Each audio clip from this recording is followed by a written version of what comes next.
कलयुग में अर्चक जो है उसके अधीन रहते हैं ठाकुर जी। वो पीला पहनाएगा तो पहनेंगे, वो कढ़ी खिलाएगा तो खाएंगे, वो रसगुल्ला खिलाएगा तो खाएंगे, अपनी इच्छा से कुछ नहीं करते। श्रीनाथ जी कहने लगे, हे श्री जी, मैं खिड़की से लांग के कहीं जा रहा हूं, आप गुसाई जी को ये मत बताइए, मुंह को उनते डर लगे। श्री जी बोली, मुंह को संग लेके चलो। बोले एक शर्त पे। बोले क्या? आप बिल्कुल मौन जाओगी और मौन आओगी, कुछ नहीं बोलोगी रास्ते में। बोले कुछ नहीं बोलूंगी, चलो। और ठाकुर जी किशोरी जी को लेकर के सूरदास जी की कुटिया पहुंचे। चुपचाप बैठ करके सूरदास जी एक पद गा रहे थे और धीमे से खिड़की खोल करके धीमे से ठाकुर जी और श्री जी को लेके भीतर आए और एक कोने में आकर के बैठ गए। सूरदास जी गा रहे हैं, तेरो मुख नीको की मेरो श्यामा प्यारी, तेरो मुख नीको की मेरो श्यामा प्यारी, दर्पण हाथ लिए नंदन नंदन, दर्पण हाथ लिए नंदन, सांच कहो वृषभानु दुलारी, सांच कहो वृषभानु दुलारी। ठाकुर जी दर्पण लेकर के पूछ रहे हैं, हे प्रियाजू, ने क्यों तो बताओ, मैं सुंदर लग रहा हूं कि आप सुंदर लग रही हो? सूरदास जी गा रहे हैं और ठाकुर जी और श्री जी बैठ के सुन रहे हैं और दोनों के नेत्र सजल हो रहे हैं। क्यों? अरे ये लीला तो हमारे गोलोक धाम की है, अंतरंग लीला, ये सूरदास को कैसे पता? ठाकुर जी दर्पण दिखा रहे हैं और श्री जी मुंह बना करके कह रही हैं, हमसे कहो खुद ही क्यों ना देखो, हमसे कहो खुद ही क्यों ना देखो, हम गोरी तुम श्याम बिहारी, हम गोरी तुम श्याम बिहारी, मेरो मुख जैसे चंद उजियारो, मेरो मुख जैसे उजियारो। हमसे कह रहे हो कि देख के बताओ कौन ज्यादा सुंदर लग रहा है? ये कोई देख के बतावे वाली बात है? अरे शीशा में स्पष्ट है रहे हो है, हम गोरी हैं और तुम सांवरे हो। अरे तो वो तो मुंह को भी पता है कि मैं सांवरा हूं, नेक तो बताए दो कैसे लग रहा हूं। ज्यादा ही सुनने की इच्छा है रही है तो सुनो। बोले क्या?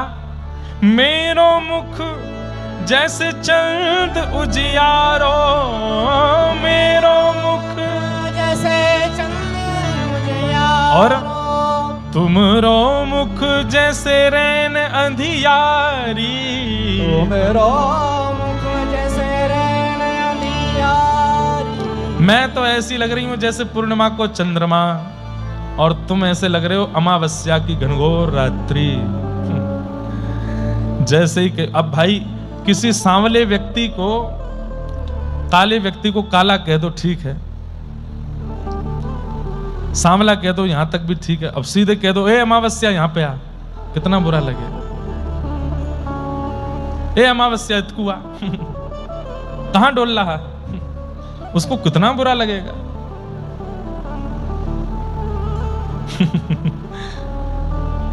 ठाकुर जी तो इतना बुरा मान गए, शीशा वीशा छोड़ के मुंह फुला के बैठ गए। बोले श्री जी ये भी कोई बात है? कारो कह दो, सांवरो कह दो, कोई और बात। कोई अमावस्या बोलता है क्या? आप अमावस्या बोल रही हो हमको? जैसे ही ठाकुर जी मान करके बैठे हैं, सूरदास जी गा रहे हैं, प्रिया प्रियतम सुन रहे हैं। ये सब दिमाग में रखिए भाव। बंधुओं देखो, जो विषय यहां लिया गया है ना, ये सुनने का विषय नहीं है, ये अनुभव का विषय है। और अनुभव ऐसे नहीं होगा, चिंतन करना पड़ेगा आपको उसी स्थिति का। अब ठाकुर जी मान करके बैठे हैं और श्री प्रिया जी उनको मना रही हैं, श्री जी उनको मना रही हैं। कैसे मना रही हैं? अरे आप तो रूठ के बैठ गए, रहने दो, मुझसे बात मत करो, चली जाओ और जाओ। इतने सारे गोरे गोप हैं, गोरे गोरे सबरे ग्वाला हैं, उनमें से कोई पसंद कर लो। मैं तो कार हूं, ऐसे बैठूंगा किनारे पे ही, और या कारी जमुना के पास ही, मैं हूं कारो जेऊ कारी, हम दोनों यहीं बैठे रहेंगे, आप जाओ यहां से। अब श्री जी मना रही हैं, क्या कह रही हैं? अरे नेक मेरी बात तो सुनो। बोले क्या बात है? तेरो नयन में मोटो मोटो कजरा, तेरो नयन में मोटो कजरा। अरे देखो तो कैसो यशोदा मैया ने मोटो मोटो काजल लगाए के भेजो है। ठाकुर जी बोले लो अब जगन्नाथ बन जाऊंगा, मीड़ करके पूरा काजल फैला लियो। वैसे ऐसा हुआ तो नहीं था, लेकिन जब ठाकुर जी ने आंख मीड़ी ऐसे कर लिए तो श्री जी गा गई होंगी, जगन्नाथ जगन्नाथ चक्का नैन चक्काने नीलाचल वारे, तू न संभाले तो हमें कौन संभाले हो। कौन संभाले तो हमें कौन संभाले। हे जगन्नाथ जगन्नाथ चक्का नैन चक्काने जगन्नाथ जगन्नाथ चक्का नैन चक्काने नीलाचल वारे, तू न संभाले तो हमें कौन संभाले हो। कौन संभाले तो हमें कौन संभाले। बस पद चल रहा है वहीं चलो, ये तो मैंने ऐसे ही जोड़ दिया अपनी तरफ से। ठाकुर जी बोले मोटो मोटो काजल लो फैला लियो मैंने, और कारो है गो में अब बताओ। अरे श्याम सुंदर आप इतना ज्यादा मान कर रहे हो, मैं तो एक बात बता रही हूँ ना, सुनो तो। तुमरो नयन में मोटो मोटो कजरा, तेरो नयन में मोटो मोटो कजरा। हमरे नयन में तुम बनवारी, हमरे नयन में तुम बनवारी। हे श्याम सुंदर ने एक मेरी आंखन में देख के बताइयो काजल लगाया हो मैंने। ठाकुर जी बोले नहीं आपने तो नहीं लगाया हो। बोले लगाए हो है पर आपको दिख नहीं रहे हो। बोले कौन सा काजल लगाए हो है। बोले मेरे नेत्रन के काजल तो आप ही हो, जो नेत्रन में सदा बसे वही को तो काजल के हैं, मेरे नेत्रन में तो आप बैठे हो, मुंह को काजल की कहा आवश्यकता। ठाकुर जी पहले तो हंसे, अच्छा मैं सदा आपके नेत्रन में रहूं। फिर थोड़ी देर अच्छा काजल के रूप में फिरते कारो बोल दियो मुंह को। श्री जी बोली नहीं नहीं नहीं ऐसी बात नहीं, आप इतना बुरा नहीं मानो। तुम तो नख पे गिरिवर धारो, नख पे गिरिवर धारो। आपने नख पे गिरिराज जी धारण किए, पर आपसे ज्यादा बलशाली मैं हूं। क्यों? हम उर्धार रहे गिरधारी, हम उर्धार रहे गिरधारी। श्री जी बोली आपने तो नख पे गिरिराज जी उठाए, पर गिरिराज जी उठाए भय श्याम सुंदर को गिरिराज सहित हमने अपने चित्त में धारण कियो है ना। आपसे ज्यादा बलशाली हम, हमारे चित्त में आप हो, मेरे नेत्रों में आप हो, मेरे सब जगह आप ही हो श्याम सुंदर, ऐसे बुरा मत मानो। इतने में ठाकुर जी ने मान छोड़ दियो, रूठनो छोड़ दियो, और श्री प्रिया जी और ठाकुर जी दोनों ने एक दूसरे को आलिंगन कियो। सूरदास जी कुटिया में बैठे बैठे गा रहे हैं, सूरदास या छवि की शोभा, सूरदास या छवि की शोभा। इन नैनन सो तरत नटारी, इन नैनन सो तरत नटारी। यहां सूरदास जी गा रहे हैं और इतने में ही ठाकुर जी को सिसकियों की आवाज आने लगी। ठाकुर जी बोले ये सिसकी कौन ले रहे हो? देखी तो बगल में श्री जी खूब जोर जोर से नेत्रन से आंसू गिर रहे हैं और कह रहे हैं मुंह को इनको नेत्र देने, अभी कृपा करूंगी इन पे। ठाकुर जी बोले नहीं करना, मैंने आपसे कही ना, बोलोगी नहीं कुछ करना। अरे वो सूरदास है, वो नेत्र नहीं है, तभी तो इतना बड़ा भक्त है। नेत्र मिल जाएंगे तो वहां के रस खत्म हो जाएगा, वहां को भाव खत्म हो जाएगा। इसका मतलब क्या है? किसी को ठाकुर जी ने कुछ वियोग दिया है, इसका मतलब उस वियोग से ही उसका निर्माण होगा। मत दो श्री जी। श्री जी बोली चाहे नेत्र नहीं दूं, एक बार या को स्पर्श तो करूंगी, कछु तो कृपा करूंगी। ठाकुर जी बोले तुम्हारे पाम पूजूं, हाथ जोड़ूं, मत करो ऐसा। अरे बाबा है पकड़ लेगो। लेकिन इनको तो लग रहा था कि सूरदास जी को पता नहीं चल रहा है, पर सूरदास जी के नेत्र नहीं है, कान तो हैं। आज सुबह सुबह मंगला दर्शन करने गए थे सूरदास जी, और उस समय जो इत्र की सुगंधी ली थी वही इत्र की सुगंधी पूरी कुटिया में आ रही है। वो तो तभी समझ गए थे कि दोनों आगे बैठ गए हैं। अब सूरदास जी बोले ये तो कृपा करेंगे नहीं, मुझे ही करवानी पड़ेगी। और सूरदास जी बिल्कुल अनजाने से ही बने, लाठी उठाई अपनी और लेकर के चलते चलते खिड़की खोली और दरवाजा खोल के बाहर निकले। श्री जी बोली, अरे बाबा कहीं गिर जाएगो, अरे देखियो कैसे चल रहा है, अरे ये कहीं गिर जाएगो। अरे वो सूरदास है, वहां की उम्र ना दिख रही, 70 साल को है क्यों, अभी तक सब चलनो फिरनो सब सब पता हो गली मोहल्ला कौन से हैं। प्रिया जी बोली, मैं तो आज पहली बार मिली हूं, मैं ऐसे नहीं, मैं इनको एक सहारो दे दूं। ठाकुर जी बोले, कोई आवश्यकता नहीं है श्री जी, जल्दी चलो, मंदिर खुलवे वारो है, दर्शन देनो है। अच्छा न एक दूर तक देखन दो, ये कहां जाएंगे। सूरदास जी जानबूझ करके उस रास्ते पर गए जहां आगे गड्ढा गहरा सूखा कुआ था। बोले यहां गिरूंगो, इनके सामने गिरूंगो, ठाकुर जी तो नहीं उठाएंगे, लेकिन आज श्री जी आई हैं, वो उठाए बिन मानेंगी नहीं, और आज उठाएंगी तो बस जीवन भर के लिए उठ जाऊंगा मैं। और सूरदास जी ऐसे चलते जा रहे हैं और चलते चलते चलते आगे जैसे ही कुआं आया, श्री जी बोली, अरे कुआं गिर जाएगा। इतने में तो सूरदास जी गिर गए। अब तो श्री जी बोली, मैं मंदिर नहीं जाऊंगी, जब तक इनको बाहर नहीं निकाल लेंगे मैं नहीं जाऊंगी। ठाकुर जी बोले, चलो।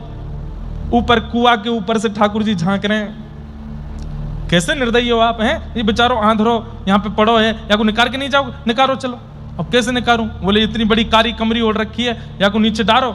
बोले इतनी लंबी ना है। बोले लो मेरी चुनरी बांध दो यहाँ में। तो ठाकुर जी की काली कमरी, किशोरी जी की चुनरी, और नीचे डारी रस्सी बन गई, और ऊपर से ठाकुर जी बोले, बाबा आहा, कानों में जैसे स्वर गया। सूरदास जी गिरे हैं, चोट लगी है पर दर्द नहीं हो रहा है। आहा, श्याम सुंदर बोल रहे हैं। बोले ये नाटक कर रहे हैं तो मैं भी नाटक करूं।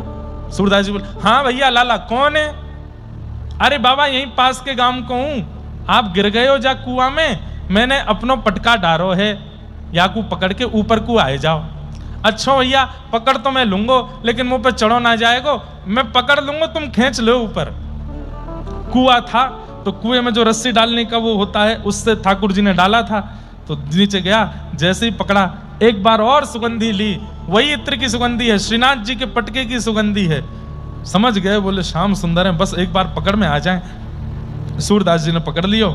अब यहाँ ठाकुर जी खींचे तो ठाकुर जी से खींचे नहीं। अब देख कैसी लीला, जगत नियंता जगदाता, उनसे नहीं खींचेंगे सूरदास, लेकिन ये भी लीला कर रहे हैं। श्री जी से बोले, हे श्री जी खड़ी खड़ी कहाँ देख रही हो, चलो मेरी कमर आप पकड़ो, मैंने ये पटका पकड़ो, आप मुंह को खींचो, मैं आप पटका को खींचूंगा, सूरदास को बाहर निकालें। अब श्री जी ठाकुर जी को खींच रही हैं, ठाकुर जी पटका खींच रहे हैं, और धीमे धीमे धीमे सूरदास को बाहर ला रहे हैं। सूरदास जी बीच बीच में रो जाते हैं, भावुक हो रहे हैं। जय हो कृपानाथ, बड़ी कृपा बड़ी कृपा। जैसे ही सूरदास जी बाहर आए, बाहर आकर के वो बीच के मार्ग से बस नीचे कूदना था। ठाकुर जी बोले, सूरदास जी ने पटका पकड़ रखा है, ठाकुर जी बोले, हाँ बाबा अब कूद जाओ, पटका दे दो मुझे। ठाकुर जी की आवाज जहां से आ रही थी, सूरदास जी ने उसी दिशा में जोर से छलांग मारी, और ऐसे छलांग मारी पकड़ने की भावना से कि पकड़ में आ जाए। तो ठाकुर जी तो किनारे हट गए, श्री जी के चरणन में जाके गिरे, और दोनों चरण ऐसे पकड़ लिए सूरदास जी ने, और पकड़ करके कस के पकड़ लिए बिल्कुल। अब ठाकुर जी जल्दी श्री जी के हाथ पकड़े, चलो चलो जल्दी चलो, और श्री जी ने जल्दी जल्दी अपने चरण हटाए। जैसे ही दौड़ने लगी तो एक नूपुर वहीं सूरदास जी के पास ही रह गया। सूरदास जी ने चुपचाप वो नूपुर उठाए करके अपनी अंटी में दबाए लियो। अब जैसे ही ठाकुर जी श्री जी को लेके दौड़े, यहाँ सूरदास जी बोले, कहाँ है भैया लाला, अरे मुंह को निकारवे वारो, कहाँ चलोगो भैया? दूर से ठाकुर जी चिल्ला रहे, बाबा मेरी मैया बुला रही है, फिर कभी आऊंगो। लेकिन किशोरी जी बोली, श्याम सुंदर, हाँ मेरी एक पाजेब कहाँ है? ठाकुर जी ने नीचे देखो, बोले अब रह गई होगी, कहीं गिर गिराई गई हो, छोड़ो वाकु छोड़ो, सुनो ये संध्या को समय है वारो है, मंदिर खुलवे वारो है, गुसाई जी अभी आके कपाट खोलेंगे, वहां मैं और आप नहीं मिले तो बड़ी हमारी जो है का बड़ी डांट पड़ेगी, आश्चर्य रह जाएगा, जगत में बात फैल जाएगी, जल्दी चलो। श्री जी बोली, पहले मेरी नूपुर लाओ, वह नूपुर को पहन के जाऊंगी, वहां के बिना नहीं जाऊंगी। ठाकुर जी बोले, मैं यही मारे ना लेके आऊं आपको, आज पूरा विलंब करा दियो कोरो। अब अनूपुरे ढूंढे, सब जगह ढूंढते ढूंढते ठाकुर जी गए तो सूरदास जी बैठे हैं चुपचाप। ठाकुर जी बोले, बाबा हाँ भैया लाला, अरे मैं वही हूं, आपको निकाल के गए हो। अच्छा क्या बात है लाला? बोले, मेरी सहेली आई संग में, वह सहेली को एक नूपुर गिर गए, आपने देखो? अरे लाला, मैं तो सूरदास हूं, नेत्र ही ना है मेरे, मैं कहां से दिख सकूं? बाबा ए बताए तो तुम्हारे ने कछु नजर में पड़ो? तो बोले नजर है ही ना लाला, कहां से पड़ेगो? ठाकुर जी ने तभी देखा तो अंटी में से थोड़ा सा नूपुर निकल रहा था।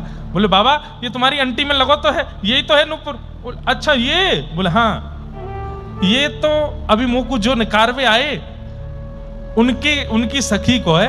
तो बोले बाबा मैं वही तो हूं। बोले मैं कैसे मानूं तुम वही हो? अभी मैं तुम्हें दे दूं और फिर बाकी बात फिर कोई छोरा आयो आके बोलो मैंने तुम निकारे मेरी सखी को नूपुर गिर को दो, मैं तो कहूंगा कि मैं तो दे दियो। बोले अरे तुमने कोई और को दे दियो, वो तो मेरी सखी को है, मैं कैसे जानूं कि तुम्हारी सखी है? कैसे जानोगे? बोले एक नूपुर तुम्हारे पास है, एक नूपुर मेरे पास है, एक की पहचान करा दो, दूसरा ले जाओ। वह सखी को लेके आओ और बातें कहो, अपना एक नूपुर की पहचान मुंह को करा दे, मैं दूसरा दे दूंगा। किशोरी जी गई, बाबा दूर से सुन लो नूपुर की आवाज और आवाज से आवाज मिला लो। सूरदास जी बोले मेरे कान कमजोर हैं, आके स्पर्श करा दो, स्पर्श कर लूंगा तो पता कर लूंगा यही है तो पहना दूंगा। किशोरी जी गई और जैसे ही जाकर करके अपने पैर को स्पर्श करायो, सूरदास जी ने दूसरे पैर में नूपुर पहनाना शुरू किया। ठाकुर जी कान में बोले नूपुर पहनते ही भाग लियो, ये बाबा पकड़ लेगो। श्री जी बोली हाँ ठीक है। जैसे ही नूपुर पहनाया, श्री जी जैसे ही दौड़ने लगी, सूरदास जी ने फिर से दोनों चरण पकड़ लिए। बोले आज नहीं छोड़ूंगा, बिल्कुल नहीं छोड़ूंगा। अरे लाला तू को जावे की जल्दी, तू चलो जा, श्री जी को नहीं छोड़ूंगा। अरे बाबा इनको तो छोड़ना पड़ेगा। बोले एक शर्त पे छोड़ूंगा। बोले कैसे? मुझको दर्शन दो दोनों, आज मुझको प्रत्यक्ष दर्शन दो तो ही जान दूंगा, नहीं तो नहीं जान दूंगा। ठाकुर जी और श्री जी दोनों सामने थाड़े हैं। सूरदास जी के नेत्रों पर भगवान ने हाथ फेर दिए, सूरदास दर्शन करो। और जैसे ही सूरदास जी ने आज इतने वर्षों के पश्चात पहली बार नेत्र खोले, और पहली बार नेत्र खोलते ही श्याम वर्ण श्री मुरली मनोहर, गौर वर्ण श्री राधिका रानी दोनों युगल सरकार सामने खड़े हैं और प्रेम पुलकित नेत्रों से श्री सूरदास जी उनका मधुर दर्शन कर रहे हैं। बोलो भक्त वत्सल भगवान की। बसो मोरे नैनन में यह जोड़ी, बसो मोरे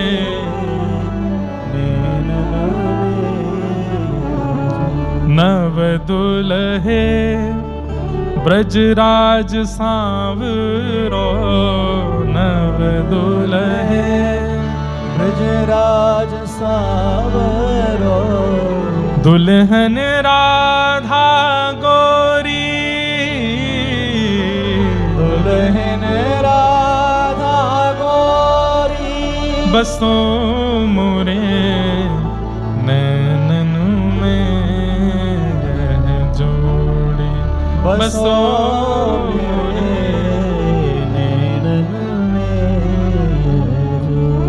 हित हरिवंश करीन्यो छावर, हित हरिवंश करीन्यो छावर, चिरजीवो यह जोड़ी, चिरजीवो यह जोड़ी, बसो मोरे नैनन में यह जोड़ी, बसो मोरे नैनन में यह जोड़ी। आहा, प्रेम से दोनों का दर्शन किया, खूब उमड़ घुमड़ के दर्शन किए, खूब रोए चरणों से लिपट लिपट के, और अंत में खूब नैन भर के निहार के नेत्र बंद कर लिए और ठाकुर जी से कहा अब मुझे पुनः नेत्रहीन कर दो, फिर से अंधा कर दीजिए। अरे सूरदास कहा मांग रहे है? बोले यही चाहिए, अब आपको देख लिया, अब और किसी को नहीं देखना है, अब आप तो दिख करके चले जाओगे, अब मैं दुनिया देखता रहूंगा, इसमें मेरी रुचि नहीं है, आप दिख गए बस, अब और कुछ नहीं दिखना है, बस पुनः अंधा कर दो। और ठाकुर जी की कृपा, सूरदास जी को दर्शन हुए, पुनः सूरदास वैसे ही हो गए जैसे हैं। ऐसे सूरदास जी पर ठाकुर जी की अहितु की कृपा हुई। अद्भुत कृपा हुई।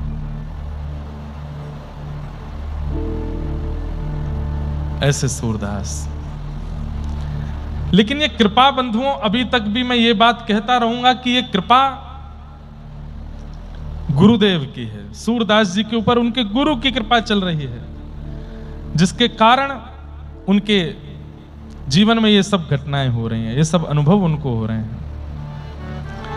इस प्रकार श्री प्रिया प्रियतम ने उनको वहां से दर्शन करके प्रस्थान किया।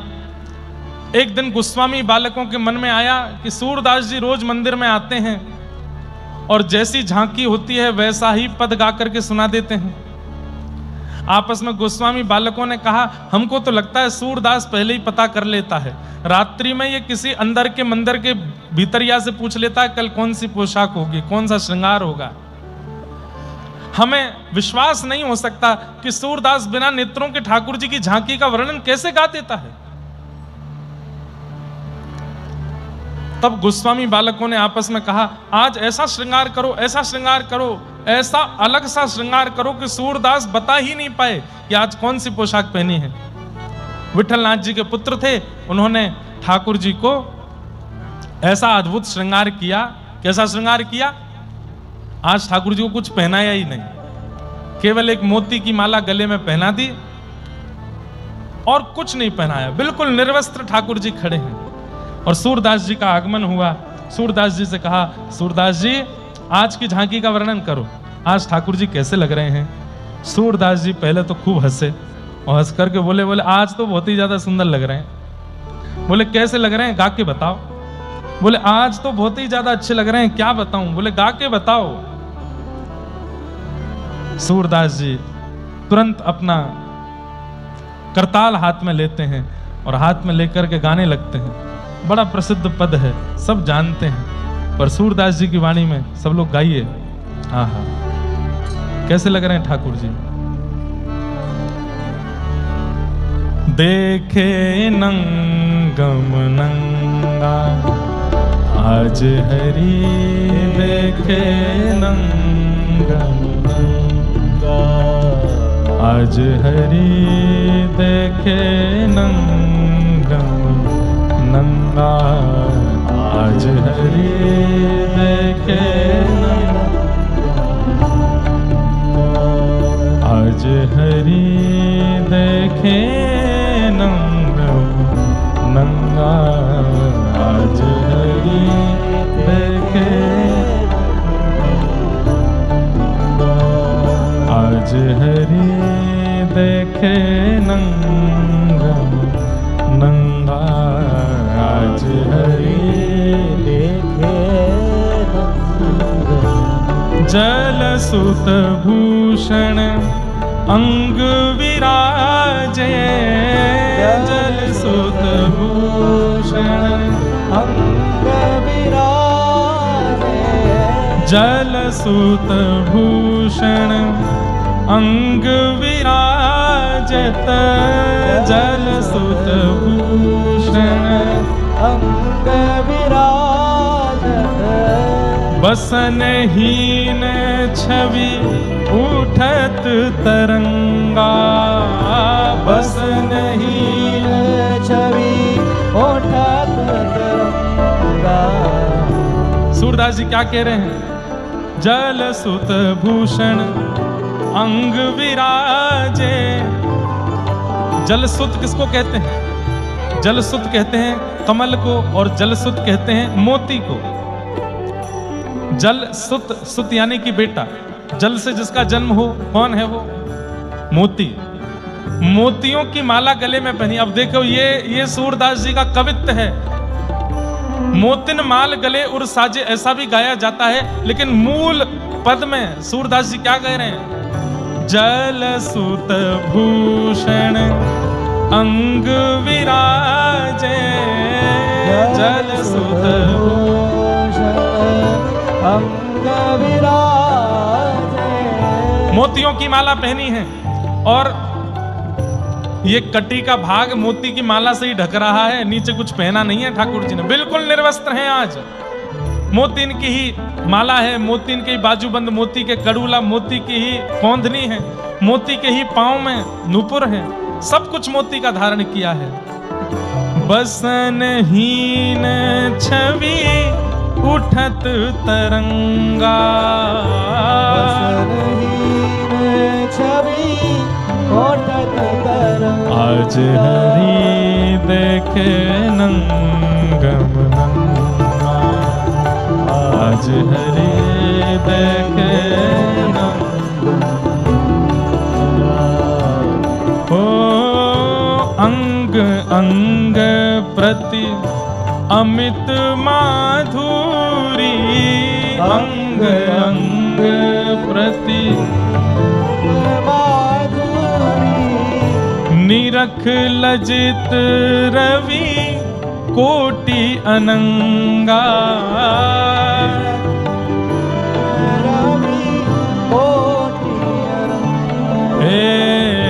निरख लजित रवि कोटि अनंगा।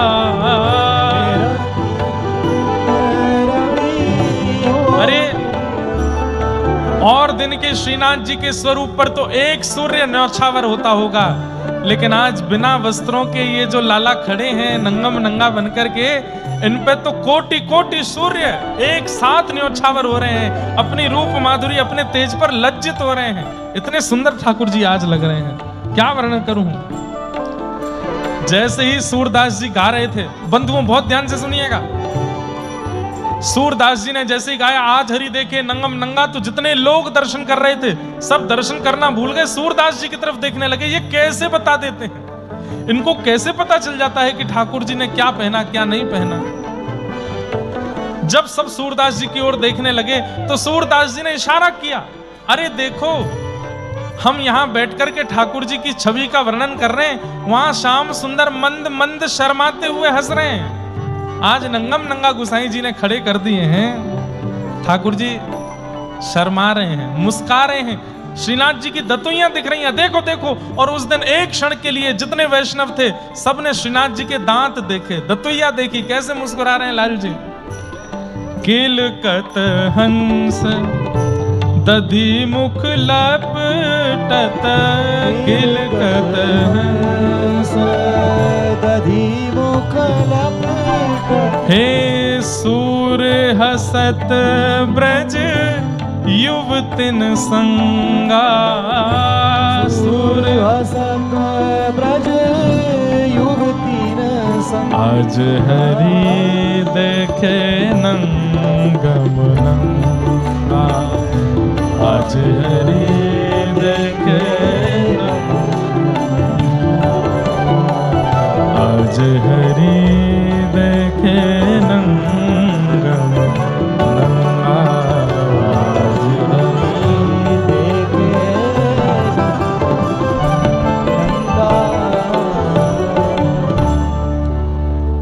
सब गोस्वामियों ने और जितने भी वैष्णव थे सबने सूरदास जी की जय जयकार करी। भैया सूरदास आप सामान्य नहीं हैं, आप तो ठाकुर जी के ही चुने। सूरदास जी सबके आगे हाथ जोड़ते, मेरे गुरुदेव की कृपा, मैं कहां सूर स्वामी बना घूमा फिर रहा था, मुझे दास बनाने वाले तो मेरे गुरुदेव हैं जो ये सब अनुभव कराते हैं।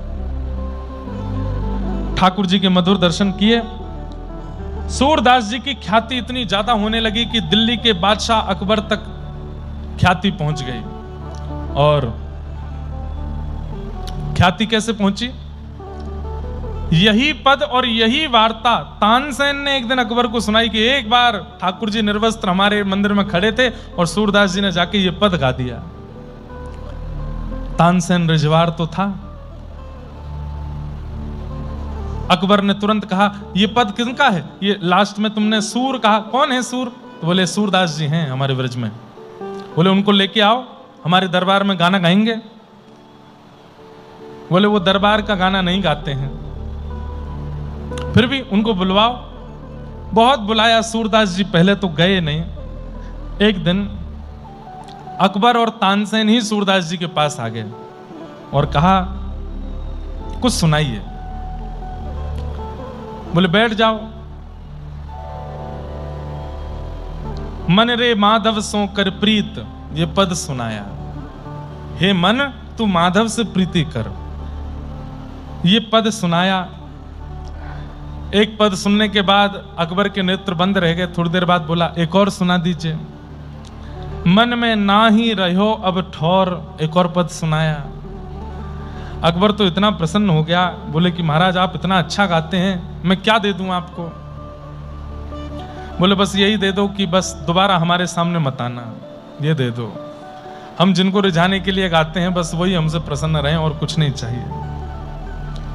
लेकिन एक घटना घटी बंधुओं, बहुत ध्यान से सुनिएगा। अकबर की एक पत्नी थी, उसका नाम था जोधाबाई, नाम सब जानते हैं। जोधाबाई नित्य यमुना जी जाया करती थी दीपदान करने के लिए दिल्ली में। कृष्ण भक्त थी जोधा। एक दिन जोधाबाई जब यमुना प्रणाम करने के लिए गए तो यमुना जी के तट पर कपड़े में लिपटी हुई एक छोटी सी बालिका जोधाबाई को मिली और उसका रूप देख करके उसका इतना सुंदर भाव देख करके उस छोटी सी बालिका को जोधाबाई ले आई और ला करके अपने यहां रखा। 12-13 वर्षों तक अकबर को पता नहीं चलने दिया कि वो किसी बालिका का लालन पालन कर रही है। क्यों? मुगल शासक है, स्त्री और कन्या ये सब सुरक्षित नहीं रहती थी मुगलों के समय पर।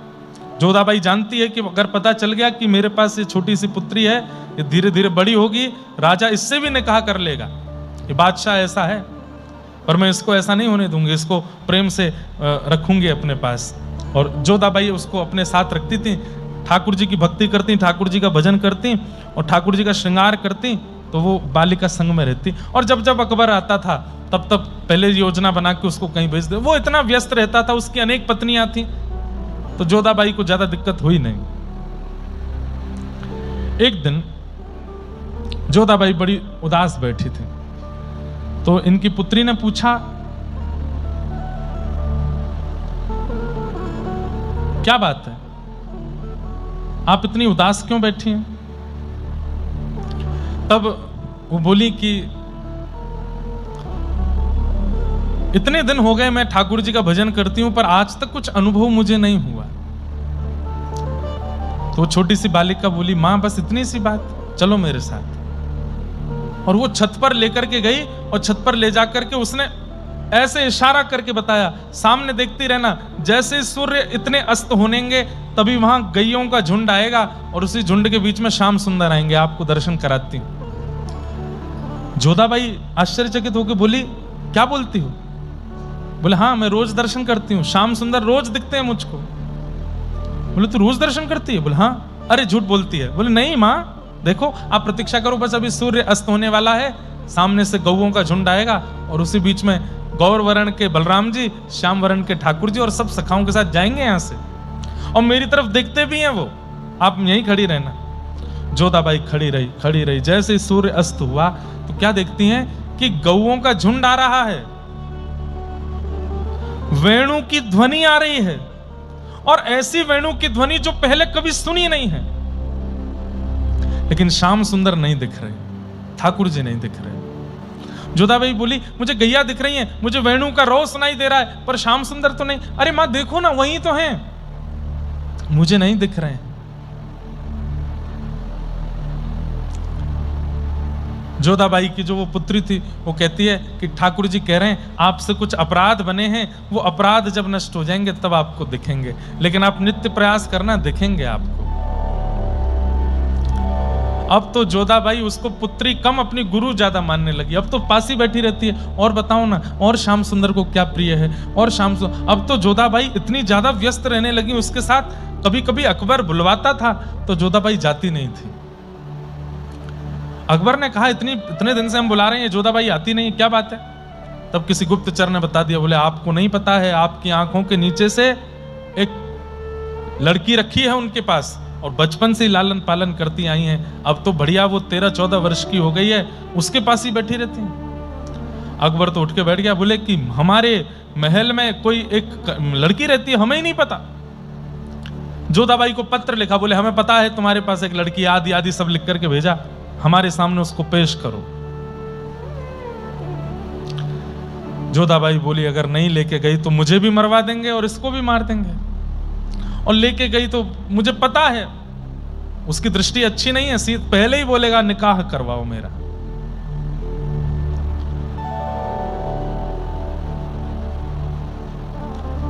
अंत में जोधाबाई पर और कोई रास्ता नहीं था तो लेके गई उस पुत्री को। जैसे ही अकबर के सामने पहुंचे, अकबर ने जैसे ही रूप देखा, देखते ही मन में इच्छा प्रकट हो गई मेरा इनसे विवाह कराओ, और कह दिया मेरे निकाह की तैयारी करो, इससे निकाह करूंगा मैं।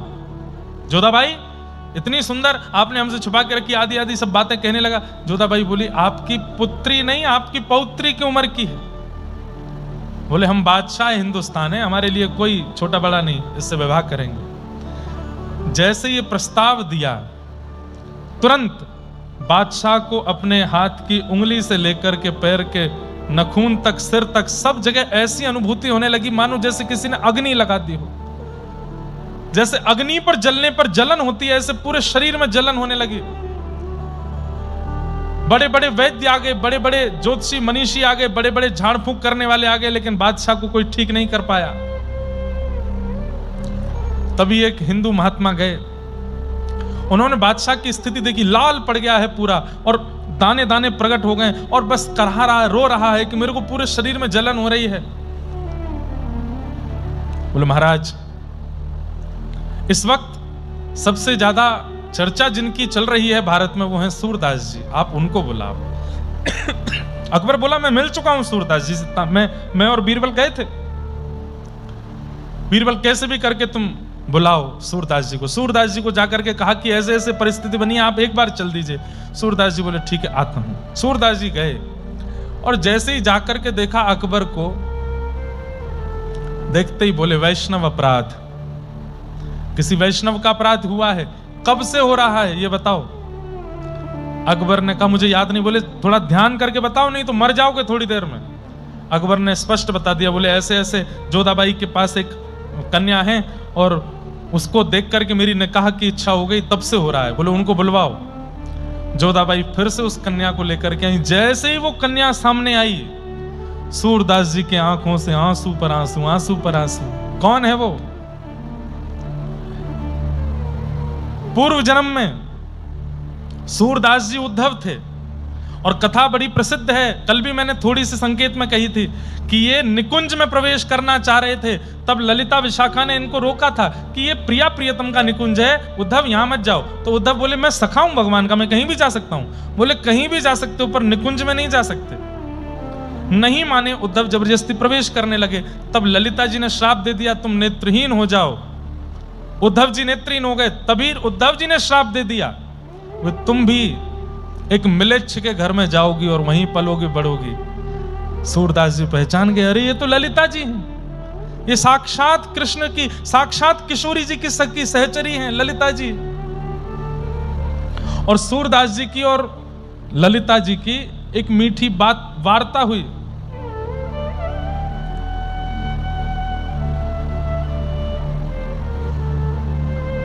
ललिते तोहे बूझत साजहां, ललिते तोहे बूझत साजहां।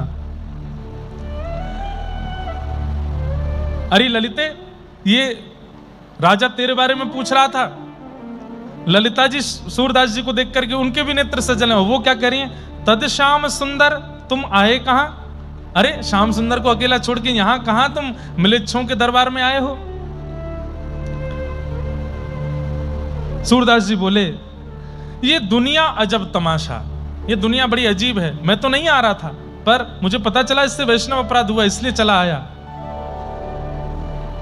ये दुनिया अजब तमाशा। लेकिन तभी वो ललिता रूप में जो बालिका है वो कहती है सूरदास जी से, पर मोहे श्याम मिलन की आशा, पर अब मैं अपने जीवन में और कुछ नहीं चाहती, ठाकुर जी से मिलना चाहती हूं। और तुरंत वो बोलती है अब हरि पर जाऊं, अब मैं ठाकुर जी के पास जा रही हूं। और सूरदास जी मुस्कुरा करके बोलते हैं कछु दिन में मैं भी आऊं, तुम जाओ कुछ दिन में मैं भी आ रहा हूं। और इतना कहते ही वो जो बालिका थी उसके देह से एक अग्नि प्रकट हुई और जल करके पूरा शरीर देह वहीं राख बन गया। सूरदास जी ने उसको अपने शीश से लगाया, नतमस्तक होकर के प्रणाम किया बोलो श्री ललिते महारानी की। सामने बैठा अकबर पूछ रहा ये सब क्या था, ये सब क्या हो रहा था? बोले बहुत लंबी कथा है, तुम नहीं समझोगे।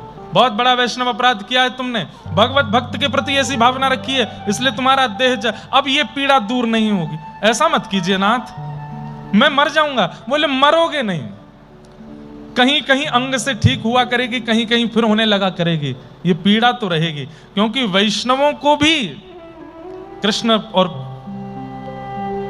वृंदावन की भक्ति प्रदान करने वाली ललिता जी के प्रति तूने दुर्भावना रखी। अकबर बोला मुझे थोड़ी पता था कि वो कौन है। बोले कोई भी हो, किसी के भी प्रति दुर्भाव क्यों रखते हो? सूरदास जी ने मीठी डांट लगाई और वहां से चले गए।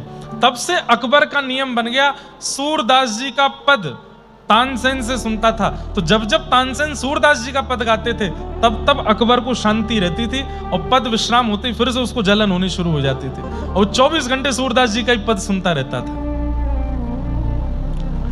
एक दिन अकबर फिर से वृंदावन गया और सूरदास जी से जाकर के बोला, सूरदास जी आप इतना अच्छा लिखते हैं, इतना अच्छा लिखते हैं, मैं क्या बताऊं। एक बात बताइए, आप कवि हैं, आपने औरों की भी कविताएं देखी होंगी, इस दुनिया में सबसे सुंदर कवि कौन है? तो सूरदास जी बोले सबसे बढ़िया कवि मैं हूं, मुझसे बढ़िया कविता रचना कोई नहीं करता। ये सुनकर के तानसेन और बीरबल थोड़े आश्चर्यचकित हुए, बोले वैष्णव अपनी बड़ाई नहीं करता, सूरदास जी अपनी प्रशंसा कैसे कर रहे हैं? तो तानसेन ने पीछे से बोला कि महाराज आपने गोस्वामी तुलसीदास जी का नाम सुना है? सूरदास जी के नेत्र सजल हो गए, अरे वाह तुमने मेरे पुराने मित्र की याद दिला दी। बोले आप जानते हैं? बोले हम दोनों की बड़ी अच्छी भेंट हुई थी, भेंट के बारे में बताऊंगा, लेकिन तुमने जो अभी प्रश्न किया कि कविता किसकी अच्छी है, कविता तो मेरी अच्छी है, लेकिन तुमने बाद में नाम लिया तुलसीदास जी का। तुलसीदास जी कविता नहीं लिखते, तुलसीदास जी की चौपाई तो मंत्र हैं जो भगवत दर्शन करा देती है। कवि मैं अच्छा हूं, पर तुलसीदास जी कवित्र नहीं है, वो कवि नहीं है, वो तो ठाकुर जी को प्रकट कर देते हैं शब्दों में। और फिर सूरदास जी ने तुलसीदास जी से अपने मिलन की कथा बताई। कैसे? तुलसीदास जी वृंदावन आए थे, गोस्वामी तुलसीदास, और उन्होंने सूरदास जी की बड़ी प्रशंसा सुनी थी। सब जगह दर्शन करते हुए सीधे सूरदास जी की कुटिया में पहुंचे। सूरदास जी बोले कौन आए भैया? अरे हम हैं तुलसीदास। तुलसीदास नाम सुनते ही सूरदास, अच्छा आपकी खूब चौपाइयां सुनते हैं हम, आपने रामचरितमानस की रचना की है? बोले जी। हनुमान चालीसा बहुत अच्छी लिखी है आपने? बोले सब कृपा है ठाकुर जी की। आप भी बहुत बढ़िया लिखते हैं, मैं कभी कभी पद सुनता हूं, नाचो बहुत गोपाल, ये मुझे बहुत अच्छा लगता है। ऐसी सब चर्चा हो रही है गोस्वामी जी में और सूरदास जी में। अब मैं नाचो बहुत गोपाल एक बार सुना देंगे? बोले हाँ हाँ सुना देंगे, सब सुनेंगे, आप बैठो ना, आओ। थोड़ी देर वार्ता होती रही, एक दूसरे की प्रशंसा करते रहे। थोड़ी देर बाद गोस्वामी तुलसीदास जी बोले एक बात तो माननी पड़ेगी। बोले क्या? कितने भी कृष्ण की महिमा गा लीजिए, कितने भी कृष्ण के पद लिख दीजिए, पर हमारे राम जी का पारावार नहीं हो सकता, हमारी राम जी की बराबरी नहीं कर पाएंगे ठाकुर जी। सूरदास जी सीधे होकर बैठ गए, बोले देखो तुम्हारे राम जी को बार बार प्रणाम है, राम जी को बार बार वंदन है, पर हमारे ठाकुर जी को कम मत समझो तुम। अरे नहीं, हम सब जानते हैं, सच्चाई तो हमको पता है। बोले देखो ऐसे मत करो, हम अपनी पे आ जाएंगे तो फिर हम ऐसी ऐसी बातें बता देंगे, फिर रोते डोलोगे। बोले देखो बातें तो मुझे भी बनानी आती है, मैं भी कवि हूं, आप भी कवि हो, दोनों एक दूसरे को हराते रहेंगे। आज एक काम करते हैं, बिना कविता के प्रतियोगिता करते हैं, देखते हैं कि तुम्हारे ठाकुर जी बलवान कि हमारे राम जी। सूरदास जी बोले क्या करोगे? बोले तराजू लटकाओ, और एक पड़ले में आप बैठोगे अपने गोपाल जी के साथ, मैं बैठूंगा अपने सीताराम जी के साथ, जिसका पटला भारी वो विजय। सूरदास जी बोले हम तो पतले दुबले से हैं। तुलसीदास जी बगल में आके अपना हाथ स्पर्श कराए, बोले हमें छू के देखो, हम कौन से मोटे हैं, हम भी पतले हैं। सूरदास जी उनका हाथ पकड़े, फिर अपना पकड़े, बोले हाँ हो तो हमारे जैसे ही। तो बोले चलिए हो जाए प्रतियोगिता। तराजू में जैसे ही पहुंचे, पहले सूरदास जी एक पटले में बैठे, जय हो मेरे गोपाल जी, और कह करके जैसे ही बैठे पटला नीचे हो गया। अब दूसरी तरफ सूरदास अभी बैठे नहीं तुलसीदास जी महाराज ने पटला नीचे किया और तुरंत बैठे, जय हो मेरे श्री सीताराम। और जैसे ही बैठे थोड़ी देर तो पटला ऊपर नीचे होता रहा, थोड़ी देर बाद सूरदास जी ऊपर चले गए, गोस्वामी जी का पटला नीचे आ गया, और जो लोग 4, 5, 10, 15 लोग दर्शक थे, उन सब ने जय जयकार करी, सियापति रामचंद्र की जय, गोस्वामी तुलसीदास जी महाराज की जय। सूरदास जी बोले क्या हुआ? नीचे से तुलसीदास बोले क्या हुआ? क्या जो होना था वही हुआ, जो वास्तविकता है वो हुआ, हम जीत गए। हमारे राम जी बलवान हैं, हमारे राम जी का प्रताप है, हम जीत गए। सूरदास जी भावुक हो गए, बोले नीचे उतारो मुझे। पड़ला नीचे किया, अपने गोपाल जी को हृदय से लगा के रोते रोते लाठी से चलते हुए पहुंच गए कुटिया में। और कुटिया में जाके इतना रोए, इतना रोए, इतना रोए, नेत्र नहीं दिए मुझे, लाठी से चलता हूं, अपने आप प्रसाद पाता हूं, अपने आप स्नान करता हूं, आज तक दुनिया का एक रंग नहीं देखा मैंने, कभी शिकायत नहीं की आपसे। आज तुलसीदास के सामने अगर मेरी इज्जत रखनी थी तो सब भूल गए आप। वहां वो तृणावर्त आया था आपको मारने के लिए वृंदावन में बवंडर के रूप में, तो इतने भारी हो गए कि आपको उठा ही नहीं पाया। पूतना के लिए आप 6 दिन में इतना बल आ गया कि उसके प्राण निकाल लिए। 6 वर्ष की आयु में कालिया नाग के ऊपर नृत्य कर लिया। 7 वर्ष की आयु में विशाल 22 किलोमीटर के पर्वत गिरिराज जी को उठा लिया। और आज यहां सूरदास की लाज बचानी थी, वहां पे हल्के हो गए आप। ठाकुर जी प्रकट हो गए, प्रकट होकर सूरदास जी की गोद में बैठ गए और थोड़ी पकड़ के बोले बाबा मुंह पे गुस्सा काहे को है रो है, मेरी गलती थोड़ी है। बोले हाँ तुम्हारी गलती ना है, मेरी गलती है। मोए भी जन्मते सिया राम जी को ही गुणगानो चाहिए हो, तुम्हारी चक्कर में गलत पड़ गया हूं मैं। तुलसीदास के आगे मेरी नाक कटवाए दे। अरे बाबा ने एक मेरी बात तो सुन ले। बोले कहा? बोले 2 ज्यादा हूं मैं कि 3 ज्यादा हूं मैं, ये बताओ। सूरदास जी बोले मोह गणित सिखा रहे हो अब, 80 वर्ष की उम्र में आके गणित सिखा रहे हो? बोले अरे बताओ ना 2 ज्यादा हूं मैं कि 3? सूरदास जी बोले 3 ज्यादा हूं मैं। तो बोले आप जब पल्ले में बैठे तो क्या बोल के बैठे? जय हो मेरे गोपाल जी, एक आप और एक मैं। और तुलसीदास जी जब बैठे तब क्या बोले? जय हो मेरे श्री सीताराम। तो सिया जी भी, राम जी भी और ऊपर से तुलसीदास, तो 3 होंगे तो भारी पड़ी जाएंगे ना वो। तुम दोबारा तराजू लगवाओ और अब की बार चढ़ते हुए बोलना जय हो मेरे राधे श्याम। देखियो कमजोर कहीं नहीं पड़ोगे तुम, हम भारी आ जाएंगे दोनों। मैं और प्रिया जी दोनों तुम्हारी गोद में बैठ के इतना वजन कर लेंगे कि तुरंत नीचे आ जाएगा। सूरदास जी बोले ठीक है ठीक है। गोपाल जी को मूर्तिमंत गोपाल जी हो गए, गोद में लेके फिर से छड़ी लेकर के गए। गोस्वामी जी कहाँ हैं? तुलसीदास जी कहाँ हैं? तुलसीदास जी कहीं राह पे थे। बोले रुको रुको रुको रुको रुको। अच्छा तो अयोध्या चलने के लिए आए हो हमारे साथ? ठाकुर जी को छोड़ करके अब सीताराम जी को भजोगे इसीलिए आए हो? बोले ऐसे कैसे छोड़ देंगे, क्यों आए हो? बोले हम इसलिए आए हैं एक बार तराजू फिर से लगाओ, फिर से लगाओ तराजू, और आप बैठना और फिर से मैं बैठूं, अब की बार होगा निर्णय। गोस्वामी तुलसीदास जी बोले नहीं नहीं नहीं, एक ही बार होगा निर्णय, बार बार नहीं होगा। नहीं नहीं एक बार और लगा दो। नहीं नहीं अब नहीं होगा, एक बार लगा दो, मेरे कहे से लगा दो। गोस्वामी तुलसीदास जी ने सूरदास जी को हृदय से लगाया और खूब कस के हृदय से लगा करके बोले जिसने आपको कुटिया में आके पढ़ाया है मैं भी उसको जानता हूं, मैं भी सब जानता हूं कौन आकर के सब सिखा के गया है। अरे दोनों एक ही हैं, काहे को इतने चिंता कर रहे हो नाथ? आपके जो ठाकुर जी हैं वही हमारे राघव जी हैं, बस हमारे थोड़े से शांत हैं, आपके थोड़े से चप्पल हैं। कोई ऐसी हमारी प्रतिस्पर्धा वाली बात नहीं है। सूरदास जी भी भावुक हो गए, यहाँ तुलसीदास जी भी भावुक हो गए और दोनों भक्तों का प्रिय मिलन हुआ।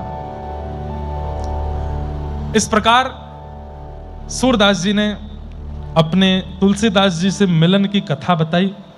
सुन करके बड़ा प्रसन्न हुआ अकबर। अकबर ने कहा कि मैं आपके समस्त पदों को देखना चाहता हूं, आप सारे पद भिजवा दो।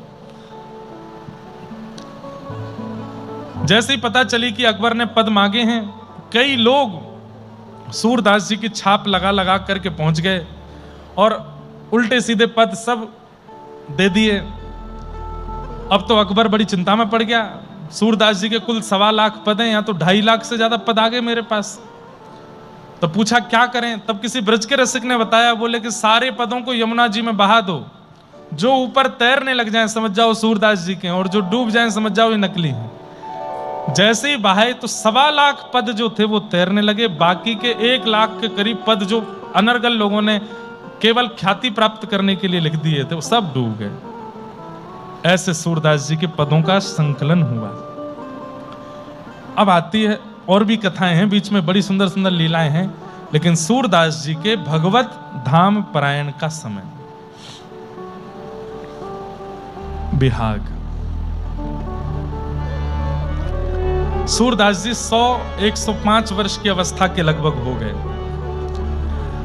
ध्यान से सुनिएगा।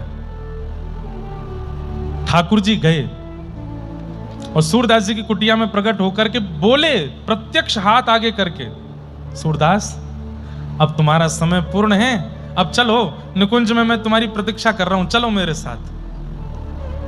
सूरदास जी बोले, जय जय, 1.25 लाख पद लिखने थे, अभी लाख हुए हैं, आप कृपा करके थोड़ा सा और समय दे दें, 25,000 पद रह गए, मैं लिख दूंगा। ठाकुर जी बोले, तू चिंता काहे को कर रहा है? बोले, क्यों? तैने लाख लिखे हैं, लेकिन तू सबन की गिनती करवा ले, 1.25 लाख ही निकलेंगे। बोले, 1.25 कब हो गए? बोले, तैने लाख लिखे, 25,000 मैंने लिख दिए तेरे बट के, अब मुंह पे सहन ना है रो, तू जल्दी निकुंज चल मेरे संग। और सूरदास जी ने गिनती करवाई तो उनके 1.25 लाख ही पद थे। और मैंने कल बताया कि जहां सूर है या सूरदास है वो सूरदास जी के हैं, और जहां सूर श्याम है वो ठाकुर जी के द्वारा लिखे हुए पद हैं। जय जय, बस अब आज्ञा दो, मैं जल्दी आऊं। ठाकुर जी बोले, बस अब जो जो तुम्हारे गुरुदेव के प्रणाम, रज को प्रणाम, वृंदावन को प्रणाम करने की जो स्थिति है वो करो, चलो। यहां नित्य मंगला दर्शन करने के लिए श्रीनाथ जी जाते थे गोवर्धन में, लेकिन आज गोसाई जी ने कहा, भाई आज सूरदास नहीं आए।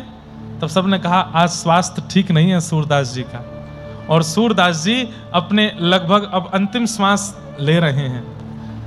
तो गोसाई श्री विठलनाथ जी ने पूरे गोवर्धन में हल्ला करवाया। बोले, क्या?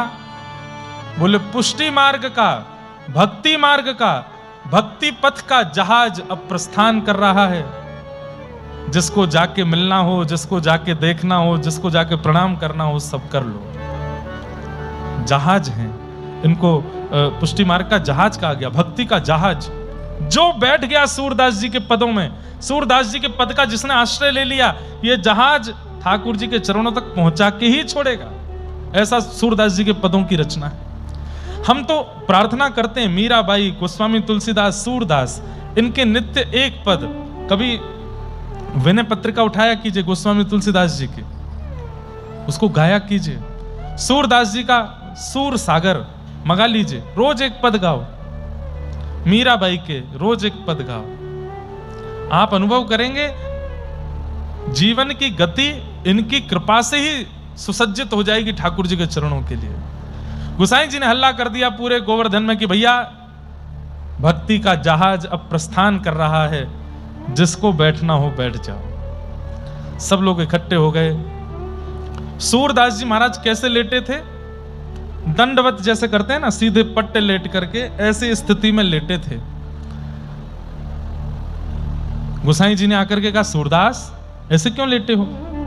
बोले, मैंने जीते जी कभी व्रज की रज को पीठ नहीं दिखाई, कमर नहीं दिखाई, आज भी नहीं दिखाऊंगा। लेकिन तभी गोसाई जी ने उनको अपनी गोद में लिटा लिया और सूरदास जी के नेत्र बंद हैं, मुख पर अत्यंत प्रसन्नता है।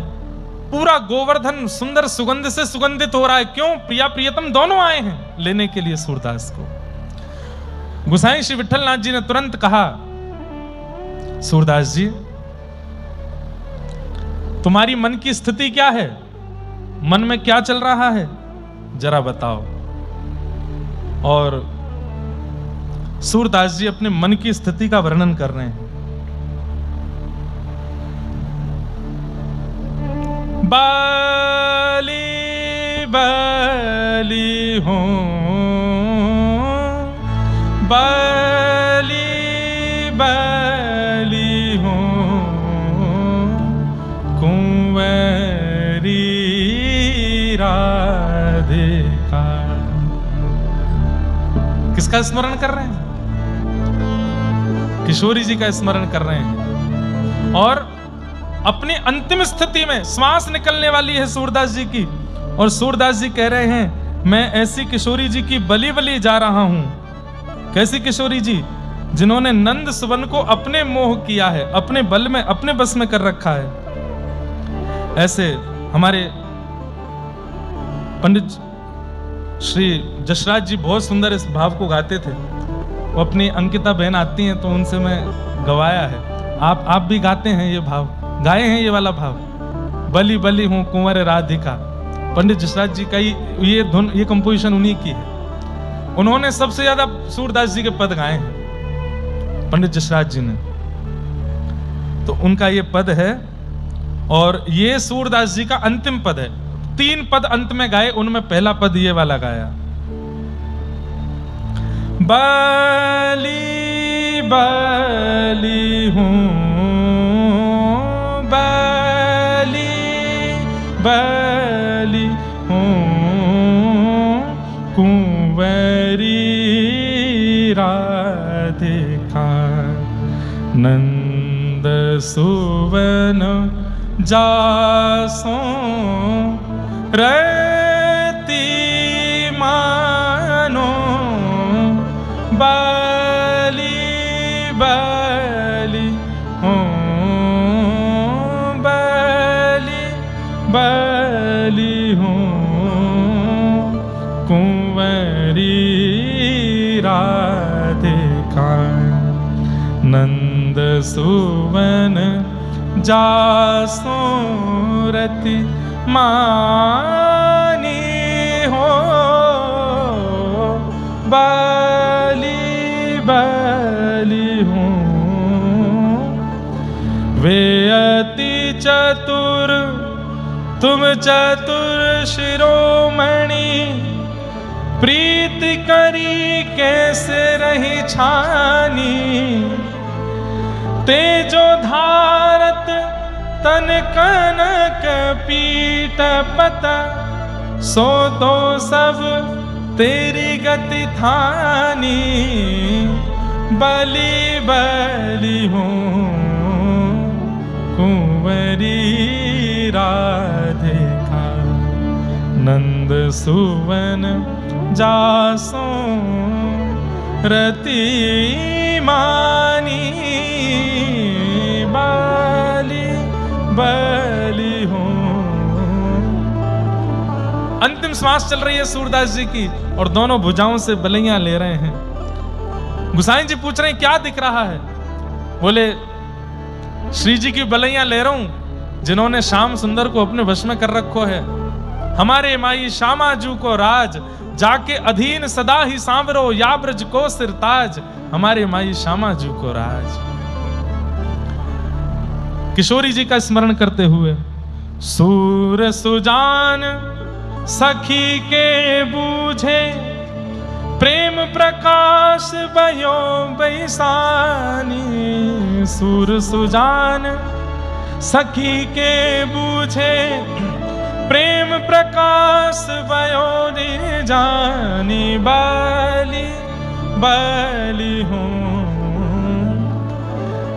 तभी वहां बहुत लोग बैठे थे, उनमें से एक बोल पड़ा, सूरदास जी बुरा मत मानियो, मैंने जब से आपके पद सुने हैं तब से लेके आज तक मैंने केवल या तो दीनता के पद आपसे सुने हैं, या तो अपनी धन्यता के पद आपसे सुने हैं, या ठाकुर जी की लीला के पद आपसे सुने हैं। आप कैसे कवि हैं?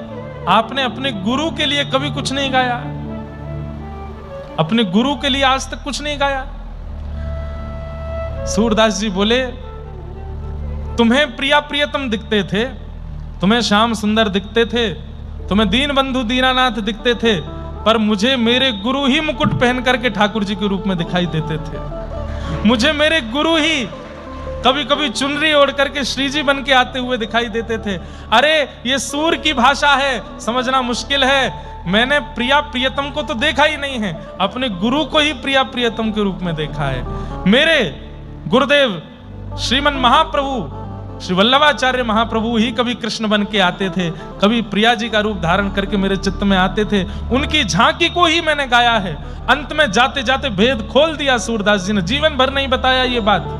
अंत में बता दिया कि मैंने तो अपने गुरु को ही देख करके गाया है, मैं तो गुरु स्तुति ही गा रहा हूं, पर गुरु ही वंशी बजा रहा है तो मैं क्या करूं। मैं तो गुरु स्तुति ही गा रहा हूं, पर गुरु ही रास रचा रहे हैं तो मैं क्या करूं। मैं तो गुरु स्तुति ही गा रहा हूं, पर मेरे गुरु ही सुंदर चुनरी पहन करके और श्री प्रिया जी की तरह मान ठान रहे हैं तो मैं क्या करूं। और सूरदास जी ने फिर अंतिम पद गाया अपने जीवन का, सब लोग मेरे पीछे दोहराइएगा, आश्रय का पद।